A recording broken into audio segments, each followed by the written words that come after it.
سورہ کوثر کا یہ وظیفہ بڑی مشکل سے ملا ہے۔ 200 ارب بھی مانگو تو انشاءاللہ تعالی ملیں گے۔ بسم اللہ الرحمن الرحیم۔ السلام علیکم ورحمۃ اللہ وبرکاتہ۔ محترم ناظرین کرام، آج آپ کو سورہ کوثر کا ایک بہت ہی نایاب اور مجرب وظیفہ بتا رہے ہیں۔ آپ نے یہ وظیفہ صرف اور صرف 3 دن کرنا ہے۔ صرف 3 دنوں کے اندر اندر آپ کی جو بھی بڑی سے بڑی حاجت ہوگی، جس بھی مقصد کے لیے آپ اس وظیفے کو پڑھو گے، آپ کا وہ مقصد انشاءاللہ 3 دنوں کے اندر اندر پورا ہو جائے گا۔ آپ کا مقصد کوئی بھی ہو، آپ کی حاجت جتنی مرضی بڑی ہو، چاہے آپ کی پریشانی کوئی بھی ہو، آپ جس بھی مقصد کے لیے اس وظیفے کو پڑھو گے، آپ کا وہ مقصد انشاءاللہ تعالی 3 دنوں کے اندر ہی اندر پورا ہو جائے گا۔ لیکن واضح کر دیں کہ آپ نے یہ وظیفہ صرف جمعرات، جمعہ اور ہفتے والے دن ہی کرنا ہے، یعنی جمعرات سے شروع کریں اور ہفتہ کو مکمل کر لیں۔ آپ نے 3 دن یہ وظیفہ کرنا ہے۔ انشاءاللہ یہ وظیفہ کرنے سے آپ کی ہر جائز حاجت پوری ہوگی اور آپ کی بڑی سے بڑی پریشانی ختم ہو جائے گی۔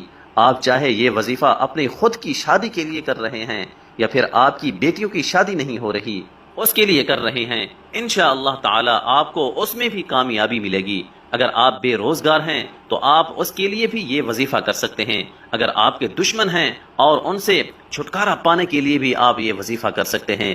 اگر کسی سے محبت کرتے ہیں اور اس سے شادی ہی کرنا چاہتے ہیں اور اس کے دل میں آپ اپنی محبت پیدا کرنا چاہتے ہیں تو اس کے لیے بھی آپ یہ وظیفہ کر سکتے ہیں۔ آپ کی کوئی بھی حاجت ہو، کوئی بھی مقصد ہو، آپ اس وظیفے کے ذریعے اپنا مقصد پورا کر سکتے ہیں۔ آپ نے صرف 3 دن اس وظیفے کو کرنا ہے اور انشاءاللہ 3 دن کے اندر ہی اندر آپ کا ہر جائز مقصد پورا ہو جائے گا۔ اس وظیفے کو شروع کرنے سے پہلے درود شریف لازمی پڑھیں۔ درود شریف آپ ہمیشہ ہی ابراہیمی درود شریف پڑھا کریں۔ آپ نے وظیفہ کس طرح کرنا ہے؟ آپ نے سورہ کوثر پڑھنی ہے۔ تمام مسلمان اچھی طرح جانتے ہیں کہ سورہ کوثر قرآن پاک کی سب سے چھوٹی سورت ہے۔ اس کی 3 آیتیں ہیں اور یہ قرآن پاک کے 30ویں پارے میں ہے۔ آپ کی کوئی بھی حاجت ہے، کوئی بھی مقصد ہے، لیکن شرط یہ ہے کہ وہ مقصد صرف جائز ہی ہونا چاہیے۔ اس کو ذہن میں رکھ کر آپ نے یہ وظیفہ کرنا ہے۔ وظیفہ کرتے وقت پورا دھیان آپ کا وظیفے پر ہی ہونا چاہیے، دل میں کوئی بھی وسوسہ نہ آئے۔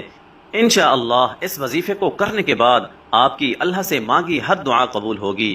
آج کا وظیفہ خاص طور پر ان تمام بہنوں اور بھائیوں کے لیے ہے جو شدید پریشان ہیں، جو اکثر کہتے ہیں کہ ہم مالی طور پر شدید پریشان ہیں، ہمارے رزق میں رکاوٹیں ہیں، ہمارے رزق میں مسئلے مسائل ہیں، اور کہتے ہیں کہ ہم جس کام میں بھی ہاتھ ڈالتے ہیں ہمیں تو صرف نقصان ہی ہوتا ہے، ہمیں تو ایسا لگتا ہے کہ ہمارا رزق بالکل بند ہو چکا ہے، کوئی راستہ ہمیں سمجھ ہی نہیں آتا، اندھیرے میں ہی ٹامک ٹوئیاں مار رہے ہیں۔ آپ ہی ہمیں بتائیں کہ ہم کیا کریں، ہم ایسا کون سا خاص وظیفہ پڑھیں؟ لیکن اگر کوئی وظیفہ کریں بھی تو ہمارا کیا گیا، کوئی بھی وظیفہ اثر ہی نہیں کرتا۔ تو ناظرین کرام، آج ان تمام بہنوں اور بھائیوں کے رزق اور دولت کے جتنے بھی مسئلے مسائل ہیں، انشاءاللہ تعالی وہ سارے کے سارے حل ہو جائیں گے۔ اور انشاءاللہ جو لوگ قرضوں میں ڈوبے ہوئے ہیں، جن لوگوں کا بال بال قرضوں میں جکڑا ہوا ہے، ان کا قرض بھی اتر جائے گا کہ انہیں خبر بھی نہیں ہوگی۔ اور جو بندہ نوکری کے لیے شدید پریشان ہے، رزق کے جتنے بھی مسائل ہیں، ان سب مسائل کے لیے آپ کو اس مسئلے کو ذہن میں رکھتے ہوئے یہ وظیفہ کرنا ہے۔ یہ وظیفہ آپ کسی بھی وقت اور کسی بھی جگہ پر کر سکتے ہیں۔ بے شک آپ اسے چلتے پھرتے کر لیں یا پھر جہاں بھی آپ موجود ہوں، کچن میں موجود ہوں، چارپائی پر ہوں، سفر میں ہوں، یا گھر میں کوئی کام کر رہے ہوں، باہر کسی پارک میں چہل قدمی کر رہے ہوں، یا پھر کھیتوں میں کام کر رہے ہوں، آپ بآسانی اس وظیفے کو کر سکتے ہیں۔ اس وظیفے کو پڑھنے کے لیے وقت کی بھی کوئی پابندی نہیں ہے، کسی بھی وقت آپ یہ وظیفہ کر سکتے ہیں۔ کام کر رہے ہیں، دن رات، صبح شام، بارش میں یا آندھی میں، غرض آپ ہر وقت کر سکتے ہیں۔ اگر آپ نوکری پر ہیں تو آپ اس سے مزید بہتر اور مزید اچھی نوکری چاہتے ہیں، یا نوکری پر آپ کے کسی سینئر کے ساتھ مسئلے مسائل چل رہے ہیں اور آپ چاہتے ہیں کہ میں ہی کامیاب ہوں، اس کے لیے بھی آپ یہ وظیفہ کرنا چاہتے ہیں، یا کسی بھی رزق کے مسئلے کے لیے آپ یہ وظیفہ کریں، لیکن اس مسئلے کو ذہن میں رکھتے ہوئے ہی یہ وظیفہ کریں۔ آپ کو اس عمل کو کرنے سے پہلے نیت لازمی رکھنی ہے کہ مجھے فلاں قسم کا کام ہے اور مجھے اتنی رقم مل جائے، انشاءاللہ تعالی اللہ پاک آپ کو اس سے کئی درجہ زیادہ عطا کر دیں گے۔ ناظرین کرام، اس وظیفے کے اتنے فائدے ہیں کہ کسی نے جب بھی یہ وظیفہ کیا اس کے فوائد اس کو اتنے ملے کہ اس نے پھر اپنی زندگی میں کبھی یہ وظیفہ چھوڑا ہی نہیں، اور پھر اس نے آنے والی ساری زندگی مستقل یہ وظیفہ کرنے کی عادت بنا لی،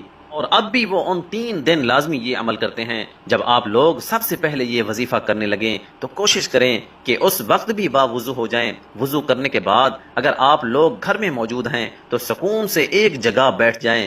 کبھی بھی جلد بازی میں آپ لوگ کوئی بھی عمل یا وظیفہ بالکل بھی نہ کرنا، بلکہ مکمل سکون اور اطمینان سے آپ لوگ کہیں بیٹھ جائیں۔ سب سے پہلے 7 مرتبہ درود پاک پڑھ لیں، لیکن یاد رکھیں کہ درود شریف آپ ہمیشہ ابراہیمی درود ہی پڑھا کریں، اور درود ابراہیمی تو دنیا کے ہر مسلمان کو آنا چاہیے، کیونکہ درود ابراہیمی کے بغیر تو نماز بھی اللہ تعالیٰ کی بارگاہ میں قبول نہیں ہوتی۔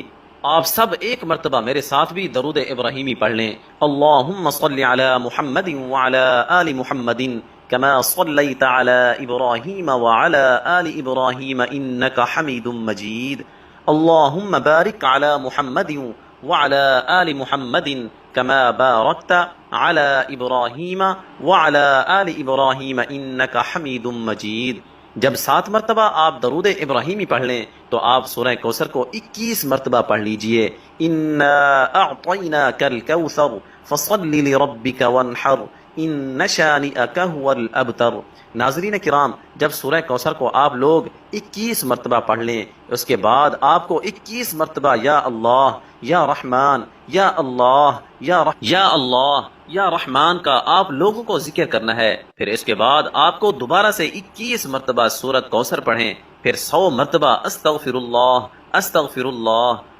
اللہ پڑھیں۔ اس کے بعد آپ کو آخر میں دوبارہ یا اللہ یا رحمان یا اللہ یا رحمان یا اللہ یا رحمان کا 21 مرتبہ ذکر کرنا ہے۔ لیکن اگر اس کی تعداد کچھ اوپر بھی ہو جائے تو کوئی مسئلہ نہیں، لیکن کم سے کم 21 مرتبہ آپ کو یا اللہ یا رحمان کا ذکر لازمی کرنا ہے۔ اس کے بعد آخر میں آپ لوگ 7 مرتبہ درود پاک پڑھ لیں۔ اس کے بعد آپ کو دعا مانگنی ہے۔ عمل جب شروع کریں تو آپ کو اپنے دل و دماغ میں اپنی حاجت یا مراد یا پھر کوئی مشکل کام وغیرہ رکھنا ہے جس مقصد کے لیے آپ یہ عمل کر رہے ہیں، اور اس کے بعد آخر میں آپ لوگ دعا ضرور مانگیے گا اپنی تمام پریشانیوں کے لیے، حاجتوں کے لیے، دکھ تکلیف کے لیے۔ اللہ پاک سے رو رو کر گڑ گڑا کر آپ کو دعا ضرور مانگنی ہے۔ انشاءاللہ تعالی اللہ پاک آپ پر بھی ضرور کرم فرمائیں گے۔ لیکن ناظرین کرام، صدقہ لازمی دیا کریں۔ صدقے سے مراد ایسے محتاجوں اور ضعیفوں کو جن کی کہ کوئی کمائی نہ ہو اور نہ ہی جن کا کوئی کمانے والا ہو۔ صدقہ کے لیے بہترین یہ ہے کہ آپ اپنے قریبی ارد گرد کے ہمسایوں پر نظر دوڑائیں، تو آپ کو کئی گھرانے ایسے نظر آئیں گے کہ جن کے پاس کچھ بھی نہیں ہے، لیکن وہ پھر بھی کسی دوسرے کے آگے ہاتھ نہیں پھیلاتے۔ انہیں اپنا فالتو سامان یا مال روپیہ اس نیت سے دیں کہ صرف اللہ کی اطاعت ہو اور اس کی مخلوق کا کام بنے۔ بخاری و مسلم کی حدیث میں ہے کہ 7 قسم کے لوگوں کو اللہ تعالیٰ اپنے عرش تلے سایہ دے گا، جس دن اس کے سایہ